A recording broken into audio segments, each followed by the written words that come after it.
Hi, hello. My name is the Fake Banette. I have over 3,000 hours in Dead by Daylight, and I have played nothing but Springtrap for about 100 of those hours. And today, I wanted to share what I have learned while doing those 100 hours.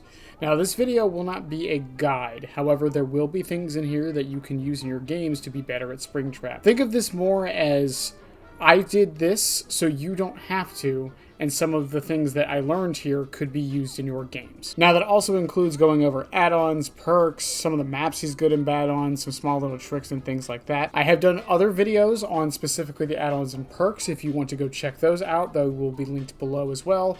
But I will be giving a very, very, very minor disclaimer here that I'm not going to go super in-depth on add-ons and perks in particular, as they will be available at those sources. I'm the fun one.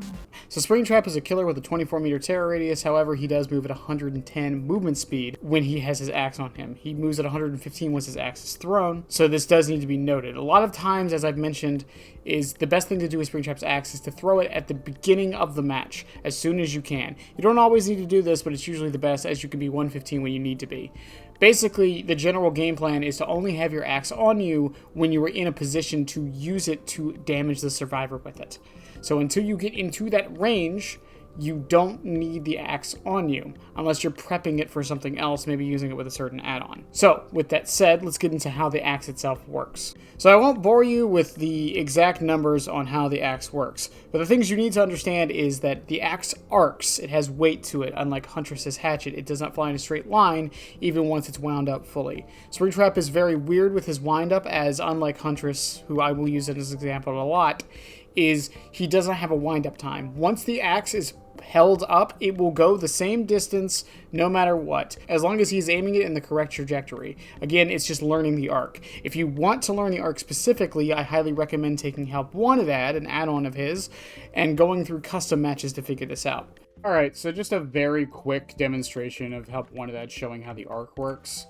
So as you can see, Help Wanted also does take a minute to do it, but as you can see, the arc, no matter how long you hold the axe up, will always be the same. Help Wanted is just showing the trajectory there because it takes a minute for the actual add-on to show you it. But you can see that it arcs, unlike Huntress, who goes straight. Now, in general, the arc does allow for some very interesting hits. One of my favorites being on Dead Dog, where you can shoot it from the bottom floor to the main window as the survivors go up the stairs. You will learn these little tricks as you go through on places where the axe can be used and where it can't. But in general, your best case scenario is to use it when people are in locked animations. I know some people think that's boring, but for the most part, because of how reactable the axe can be, is its best use case. Now, its other use cases are for orbitals, and this is probably something that I'm going to break the hearts of a lot of people saying this. Orbitals can be consistent. I'm not going to say they can't. If you focus on learning orbitals, you can land them more often than you think. However, there are some maps where they can't be done. There are some loops where they can't be done.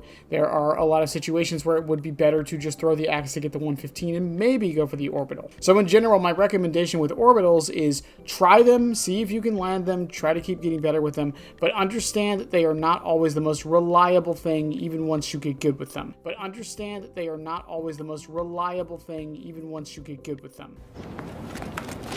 And oftentimes, depending on how you're doing it, can lose you the match. Sometimes it is much better to just throw the axe, get the miss, hope for the hit, and then just run the survivors down as a 115 killer.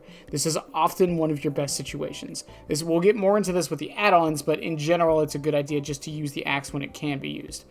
Now, what about the hitbox? So there are some things that are wonky about Springtrap's hitbox, and one of them being up-close hits. This situation happens to a lot of people with the up-close hits. And the reason this happens is because Springtrap's hitbox is actually really accurate. I know that sounds dumb because most people will like, oh, it's really accurate. That's a good thing.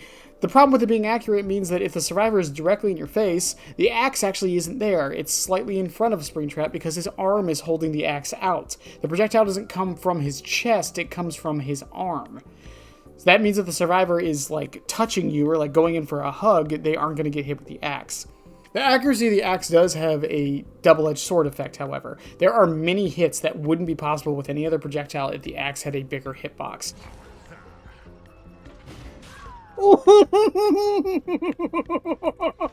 There's this one on Bad Ham I like. There's the one on Dead Dog. There's many orbitals that wouldn't be possible. Some gaps that the axe can be thrown through. And because of how the arc works, a lot of times he can shoot over certain rocks that even Huntress can't shoot over. Because the axe will drop and do a, like I said, a bit of an arc over it. Even some pallets. While there's a lot of pallets he can't play very well, there are some he still can. Short loops are where he dominates most of the time, which is really, really good. But that's all because of the hitbox of the axe. Because it is able to lose that line of sight that you normally have, so they can't predict it, which is something you want to get very good at if you're trying to land the axe hits, is losing line of sight, which brings me into the idea of flicking. You don't need to be a super hard flicker to get good with Springtrap.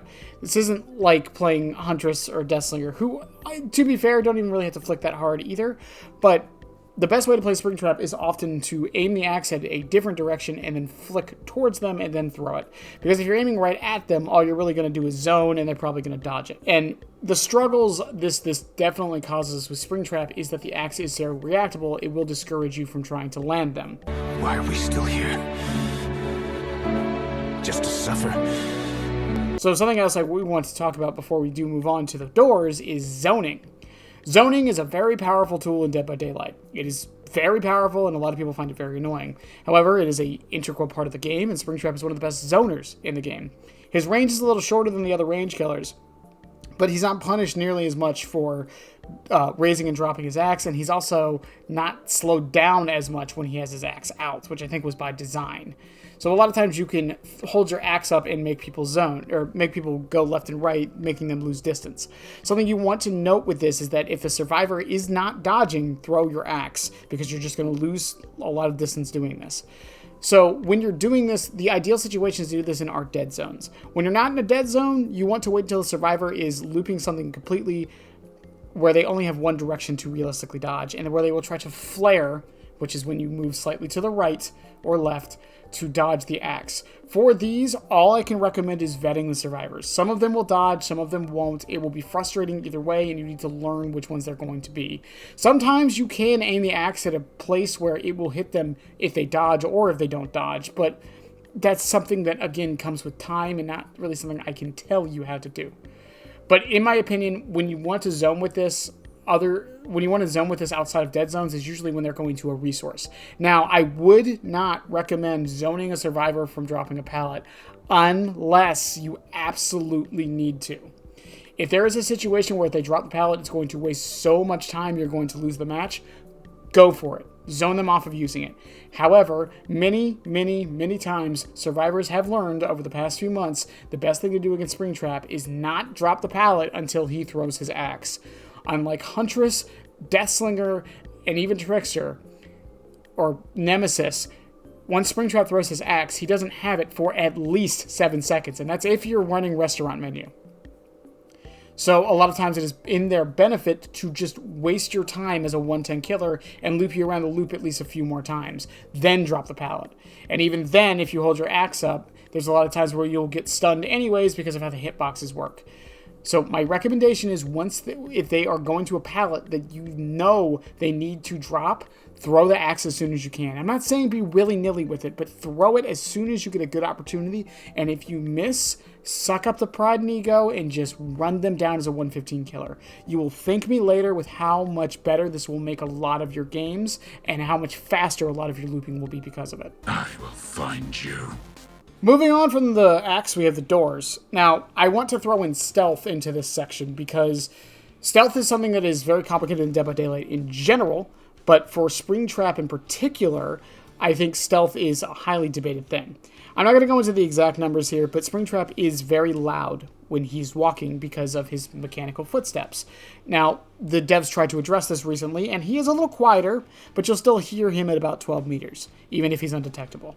So, with this being said, how do you want to utilize the stealth you get from the doors? Because the doors do give you 20 seconds of undetectability, unless you're running Bonnie's guitar strings, which we'll get into later. here is my best advice. Do not go to the door that they are on. Go to the next door to them. You have 20 seconds of UD to work with. You want to be using line of sight blockers so they can't see you coming, and you want to use this to not necessarily get the jump on them, but to get close enough to be able to get the jump on them. The 12 meters is longer than your axe range, so you will be in range to hit them with the axe regardless. That being said, they can hear you laugh as you pull it up, but that's a different situation. My point with this is that Springtrap has stealth, it's just used in a different way. And a lot of times I'll go through a door, not necessarily for the teleport, but just to get the undetectable for a little bit. Not having a red stain can be very valuable in a chase, and something that I think people often overlook as a good benefit. Next, I wanted to go over door grabs, because this is something you're not going to see very often. So basically, if the Survivor and Springtrap are going through the same door, so if the Survivor's going from 1 to 2 and Springtrap's going from 2 to 3, they intersected at 2, so he'll get the grab. Springtrap will grab them and then come out of the door with undetectable and whatnot. But you won't see this happen often. Survivors will often tell you that using the doors is too much a risk because of this. The only times you might see this happen is if a bot happens to be in the match, or if the Survivor is trying to force decisive strike or a flashlight save. These things can happen outside of a door as you are animation locked. So that's really the only times you're going to see it. However, if you do happen to go into a door after a hook or something, what I do recommend is rather than immediately teleporting or anytime you're going through a door, take about 2 seconds to look around. Because if you see a door go yellow, a Survivor is teleporting through the door, which means you can immediately teleport to it and get a grab. Again, this will not happen that often, but sometimes you will get a cheeky one, and this could save a match. One hook can be the difference between a win and a loss. I've seen it happen multiple times, and you can never, ever know. Just be a little bit more cautious about using the doors, which I do want to go into with this also with door tracking. So I've mentioned a few times that the doors have a little access panel on the side of it that has a number. This number associates with the door that it is linked to. The big thing you need to know this for is the add-on access panel, which I'll get onto later, but I've done an entire video on that you can check out here. But the thing with the door linking system is that this also tells you a couple other things. One, it is the camera that the Survivor will look through the moment they look at the door. So if door 1 is linked to 7, the camera they're looking at is the camera on 7. This doesn't really mean too much for you as Springtrap, but it does mean a little bit to the Survivors. The other thing with this is it basically tells you where either the Survivor or Springtrap went. So both sides can use this. But if you're walking up on a Survivor, they disappeared, you don't know where they went, and they went into a door.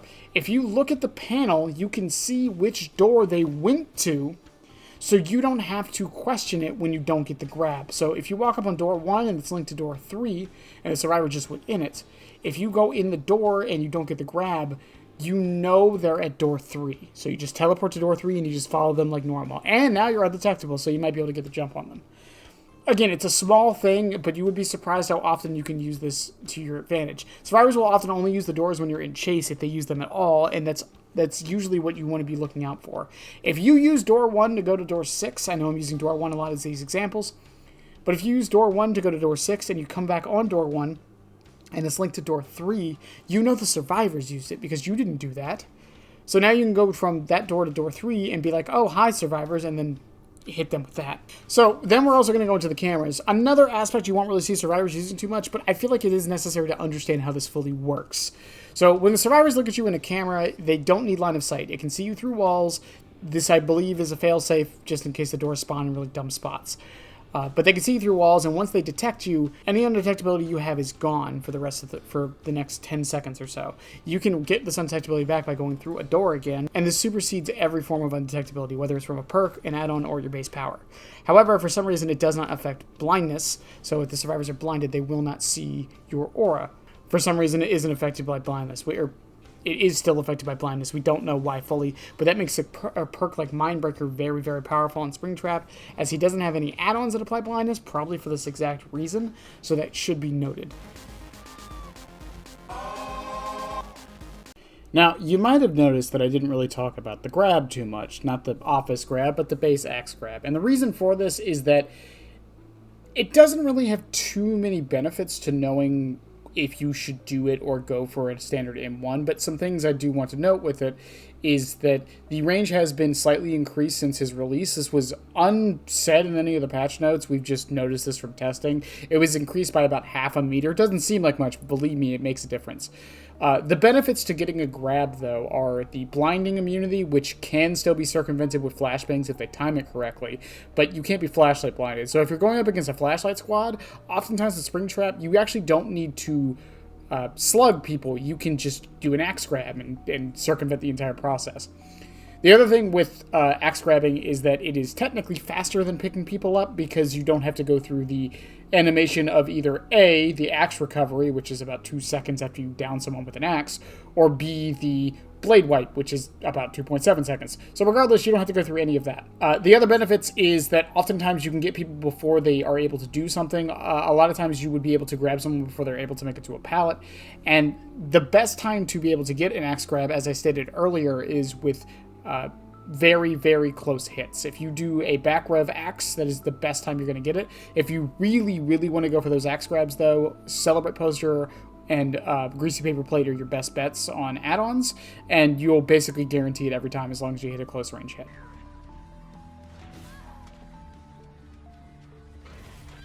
I agree. None of you stand a chance. Now, moving on to builds, which would include the perks and the add-ons. As stated before, I don't really want to go over every single thing here. I've done 2 videos going over every single perk and every single add-on on Springtrap. Some of them aren't accurate, but at the end of the day, Springtrap can really make most anything work. But I do want to go over what are generally good perks to look out for Springtrap. He loves aura reading, Lethal Pursuer being one of the best ones, and he loves gen kicking perks, as his doors allow him to get to basically any gen anytime he wants. This includes Pop Goes the Weasel, Nowhere to Hide, Call of Brine, Overcharge. If you thought Skull Merchant and Knight were good at 3-genning, Springtrap can give them a run for their money, depending on what he's doing and the map he's on. As well as other perks like Bamboozle, which are generally good on a lot of killers, but Springtrap can struggle on many loops with windows, such as TNLs. Trust me, if you want to start to have a panic attack when you're playing killer, just play Springtrap at a TNL. I know someone's going to be like, oh, well, I actually mastered him at TNLs. Good for you, but for the average player, that's not happening. And as far as which perks I would say to avoid, for the most part, Springtrap being a hybrid M1, M2 killer, which we'll get into later, can make pretty much any perk work, realistically speaking. He works fine with undetectable perks, he works fine with aura reading, hindered perks, gen kicking perks, anything like that. And a lot of perks that you wouldn't think he could use, like something like Disillusion, which he normally couldn't use because when the survivor has the axe in them, they're oblivious, so they don't activate Disillusion because they're not technically in your terror radius. However, if you pull the axe out the moment they go over the pallets, even during the animation, the pallet will still break.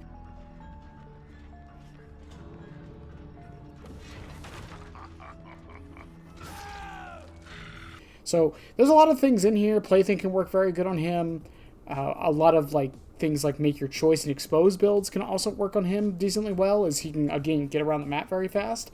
I would just try to say not over-rely on it too much. And if you're really looking for what I would consider the best build on Springtrap, for the most part, it's Corrupt Intervention, Pop Goes the Weasel, and then, 2 other slowdowns, maybe throw in Bamboozle in there, and then for his add-ons, obviously there's his trifecta of add-ons of Bonnie's Guitar Strings, Restaurant Menu, and Indo CPU that pretty much make him good in most every situation in the game, with a couple downsides, CPU being you need to miss to get the use out of it, and Bonnie's Guitar String being that you need to forego your undetectability from the cameras to get the use out of it. Which I guess is a good segue to start talking about the add-ons a bit. A lot of Springtrap's add-ons aren't what I would call staples of him, other than maybe Bonnie's Guitar Strings and Indo CPU, but for the most part, a lot of Springtrap add-ons are there to help modify your build. They are the staples and the glue of whatever build you're running. If you're doing Gen Kick, you want to bring Bonnie's Guitar Strings. If you're doing something for Undetectable, you'll bring Faz Coin. If you want to do something with Access Panel and Party Hat, you can. Something that involves the axe effects like Foxy's Hook and Indo CPU or Chica's Bib to get more of a use case, you might bring Party Hat with it as well. Restaurant Menu is basically good at all times. If you're going for grab builds, something like Celebrate Poster and Greasy Paper Plate, things like this. Again, I mentioned this all in my add-on video, so you can go check it out over there. And I swear this is the last time I'm going to plug that video. The only add-ons I would say to avoid completely on Springtrap are Office Phone. Grunkle Stan, why are we here again? To dispose of things that we don't want. So long, Mystery Shack suggestion cards! Because it's really not a good add-on. I know I have made many jokes about this add-on, but overall this add-on just doesn't really provide much of an effect that is tangible or is going to help you too much. It's not detrimental, even though it kind of is, because the other survivors can see where the axe is once it's in a survivor, but I just wouldn't recommend this one at all. The other one that is hotly debated is Freddy's Hat. Freddy's Hat is an add-on that will lower your range by half at the cost of making it so that your axe drops faster. Now, what this basically means is that orbitals are a lot easier, shorter loops are a lot easier, but again, at the cost of your range. Thank you, Freddy's Hat. Thank you, Freddy's Hat. I don't think Freddy's Hat is necessarily bad, as I've mentioned this a few times in a lot of videos. It's just a playstyle difference, and once you get used to it, you might actually find it to help you out a lot, depending on how you play Springtrap. Again, I do recommend trying Freddy's Hat for more than a few games and see if you like it. I will always say this. As far as other add-ons, a lot of them come down to personal preference. For example, I really love Iridescent Coin, and I know some other Springtraps who don't like this add-on, but it really just depends on you. Now, I want to go into how to loop. Now, I'm not going to go over every single loop in the video game, because that would take forever. But I do want to give some basic ideas on what you want to do with some loops. So we're going to start with short loops. Now, these would be trash loops or loops you can see over, things like that. For the most part, you can zone the survivor from the other side of the loop and try to predict the axe that way. You don't really need to go for orbitals, and you can kind of go for in a lot of these situations, times where you're giving them an ultimatum of taking the axe hit or getting M1'd.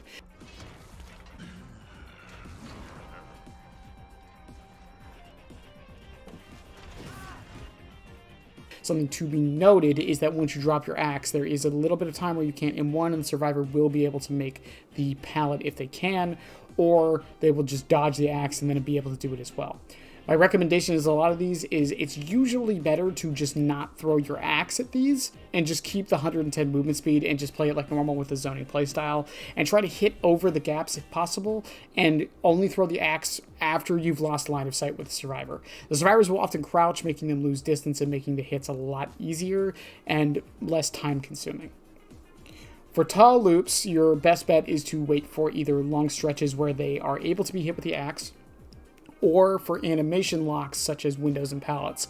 These won't always happen, and depending on the loop, you're not going to get as much leeway to be able to do this. When you do finally throw your axe though in a position where they are, and if they do dodge it, a lot of times at tall loops I would highly recommend just playing the loop out without your axe. Once it's gone, just play it like 115. Otherwise you're going to waste a lot of time unless you're really, really confident.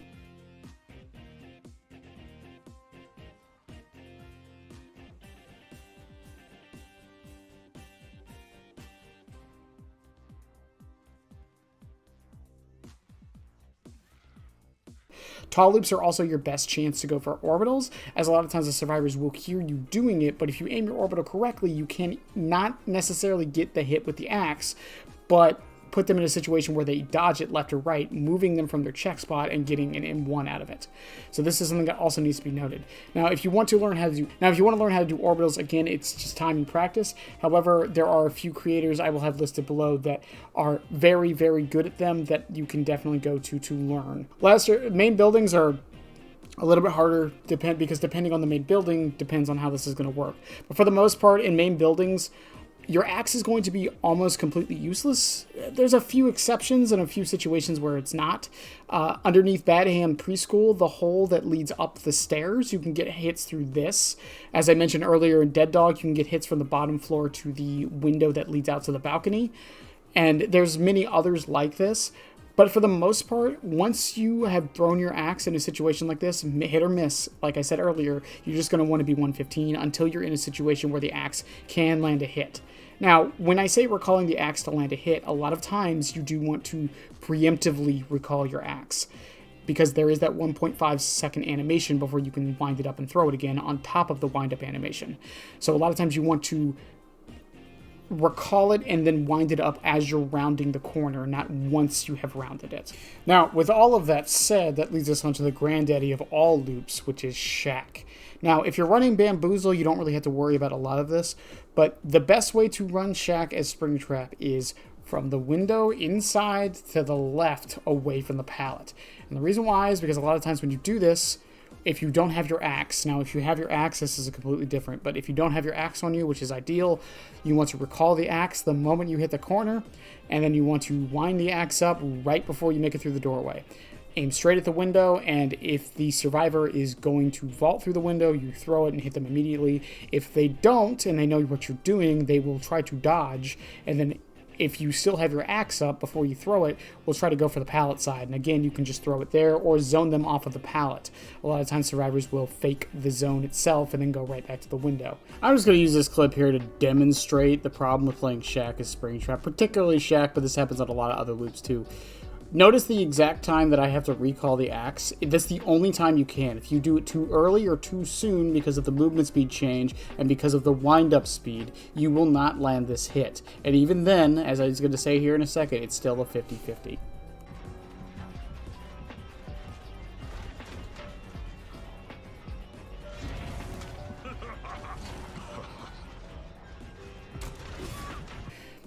Shack is very, very difficult for Springtrap a lot of the time. He can play it. I'm not saying he can't, but he will struggle on it. And if you miss this too many times, you will waste a lot of your time in the match. Which is why oftentimes I tell people just to bring Bamboozle. Because you will just cut off the window completely and they are forced to drop the pallet. And once the pallet is down, Shack is actually much easier for Springtrap to play. That being said, some Shacks also do have no roof, so you can also do orbitals in Shack. Now, these are mostly on Tempo Replication and sometimes on Macmillan. But for the most part, this isn't something that's that reliable, but it should be noted. There's also the Shack on Eyrie of Crows and Dead Sands where you can throw it through the other window, which can lead to some really funny hits. As if you're coming from that outside edge, you can throw it at a survivor vaulting through the other window. Again, don't rely on this too much, but it is something to keep in the back of your head. Now this brings us to T&Ls, which I mentioned earlier. Springtrap really can't play. Again, Bamboozle helps with these. But for the most part, the only real thing you can do is go for orbitals and hope they hit. Or you can kind of prep your axe before you round a corner and the survivor might decide not to take the window and go to the other one, but even then you can waste a lot of time doing this. T&Ls are probably where he struggles the most, ironically. I know they're a classic tile, but he cannot do too much on them. And with that said, like I mentioned earlier, survivors will not drop the pallet until you throw your axe. I'm letting you guys know this now. It is a very, very frustrating thing. Even if you never raise it, they will wait until your axe is thrown before they drop that pallet, because that is when you're at your most vulnerable and don't have any range to do anything with. All you have is being 115. So something else I did want to bring up here is Overcome, as it is I didn't really have a section to put this in, and it is something that will mess Springtrap up a lot. If you land your axe, Overcome will activate, and they will get a bunch of distance from it. Just be aware of this. Even if you're running something like Genetic Limits, Overcome takes priority over it for some reason. So just be aware that this is something you need to pay attention to. With that being said, let's go into some other tips with Springtrap, apart from what I've said for the other ones.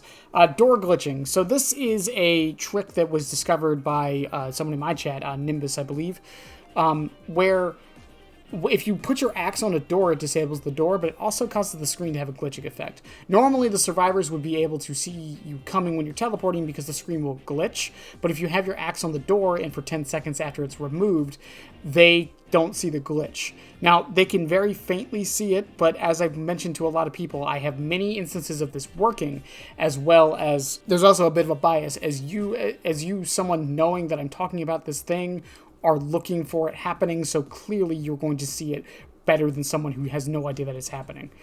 You can combo this as well with Iridescent Coin, which is something I did a lot, where you can throw the axe at a door with Iridescent Coin, which would give the axe your terror radius and make it so that your terror radius is blend, and makes it so the survivors have to deal with both sounds, and it kind of gives you a pseudo-undetectability effect, but it's something to keep in mind with Springtrap that you can definitely do. Don't do it all the time, but you can totally do it. I also wanted to go over close range hits versus far range hits, because this is often the thing I notice that a lot of newer Springtraps do that I don't recommend.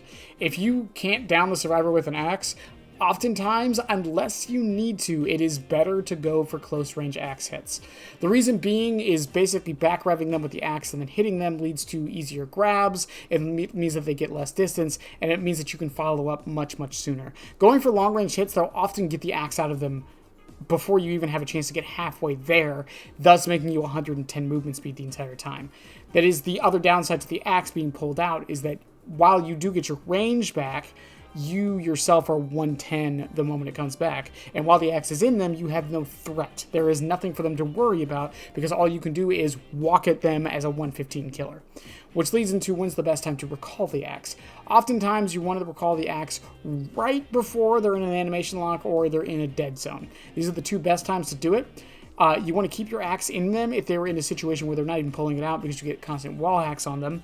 Or when you're in a situation where you can't even really throw the axe anyways. So if you're at a tall loop, there's almost no reason to get your axe back. Being 115 is more beneficial for you in most of those situations. Now, what about the M1 versus M2 thing? I bring this up a lot. In my opinion, Springtrap is an M1 killer who happens to M2. This seems like a very weird distinction, but it is definitely a distinction. And what I mean by this is that most of your hits from Springtrap will ironically come from M1ing. For a lot of the time, not just because the axe is reactable or because you suck at Springtrap or anything like that. It's just because of how the axe functions. A lot of times missing with it is the ideal situation to run them down with the M1. So you need to treat him a bit more like an M1 killer rather than an M2 killer. I'd like to think of it kind of like Pig, where her ambush can get hits and get some really good hits as well. But for the most part, you're M1ing with her and using her other aspects to your advantage, from the bear traps to the stealth. With Springtrap, you're using your doors and the zoning from the axe more than the actual axe itself. Now, if you want to go full guns blazing with just the axe, go for it. You might get some success. I'm not saying you won't.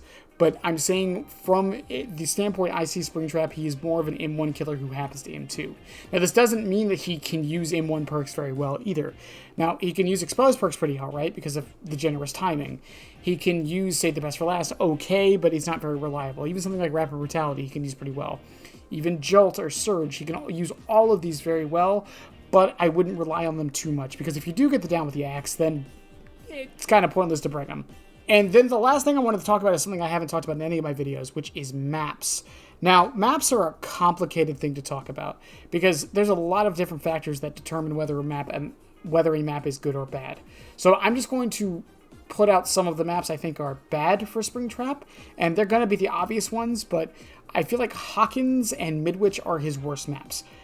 Mostly because the axe can't be used on a lot of them in very easy ways unless you're bringing Freddy's hat.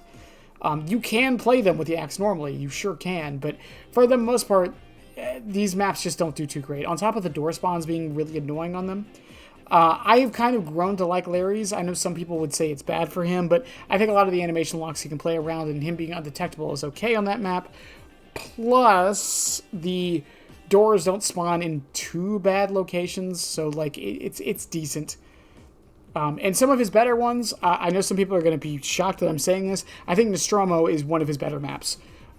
His door spawns on that map are pretty consistent and almost always get value. He only really struggles on 2 loops on the entire map. The round table loop and the loop in front of that with the 3-lane, the pallet, and the window. Other than that, he can play most of the short loops because of how the axe arc works, and his undetectability actually works pretty decently on the map because of all the line of sight blockers. So I'd say it's one of his better ones. Other than also Temple, he works pretty well in Temple Application. Not Red Forest as much because of all the trees, but Temple Application is pretty decently open, and again, he can play a lot of those loops even in places where you think he wouldn't.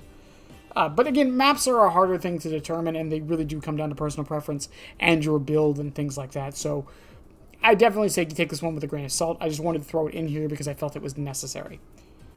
And I also did want to iterate here that playing Springtrap can be very, very demoralizing because of how easy the axe can be to dodge.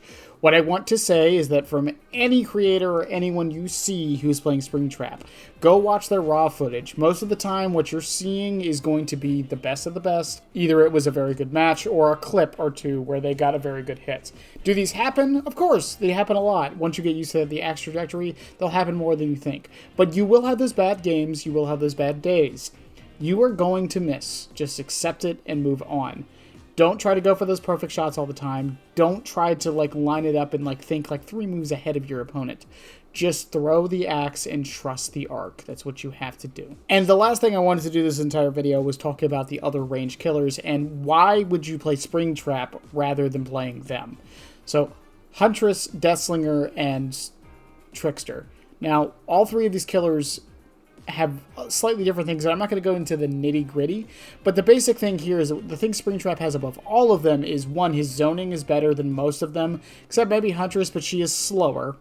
He has no actual wind-up time. His trajectory is the same every time, similar to Deathslinger. And his reload can be done from anywhere with virtually no slowdown. While it does slow him down a little bit for the 1.5 seconds, he could do it from anywhere and kind of pre-plan it, unlike some of the other killers. And the other big thing he has over all the other range killers is his map traversal. While this seems like a small thing, and yes, it does give it to the survivors, it can be a massive benefit, and his undetectability on command can also be a massive benefit. He's the only killer of the four that has the ability to go undetectable without the use of a perk or an add-on. So that can't be misguided or forgotten about in any way, shape, or form.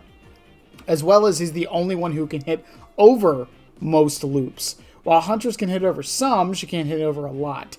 And same with Deathslinger, he can hit through cracks, but Springtrap can hit through a lot of things that you wouldn't think he could and over them. And Trickster is, well, Trickster. But in general, he has some things over the other range killers. You can sit here and argue with me all day if he's a carbon copy of Huntress just with doors. There are some other things. Huntress gets 7 hatchets, he gets the 1 axe. Huntress can't hit over things, he can. The range difference is there. Huntress has a wind-up time where she can throw her hatchet pretty close, but it doesn't go fully straight. Meanwhile, Springtrap has to wait for the full wind-up to even be able to throw it, but it has the same trajectory every single time. There's a lot of differing factors that separate him from the other ones. He also, the fact that he can switch from 110 to 115, while minimal, is a massive difference because Huntress can't do this. She's 110 the whole time. You have to use your axe to get your hits. Same with Deathslinger. You have to use your shot to get your hits. Trickster is in this weird limbo spot, but still, he's 115. He kind of gets the best of both worlds with the caveat that his wind up and wind down are quite long. But that's really why you would pick Springtrap over the others, or you're just a massive FNAF fan. One of the two. So after 100 hours, this is like not even everything I've learned, but I did want to make this video like 2 hours long. Let me know what you guys think. If there's anything I missed, let me know down below. I know there's a lot of Springtrap players out there. And with us moving on, I'm glad to say that Springtrap is finally done and we got the 100 hours. I'll see you guys in the next one. Love y'all. Have a good one. And yeah, bye.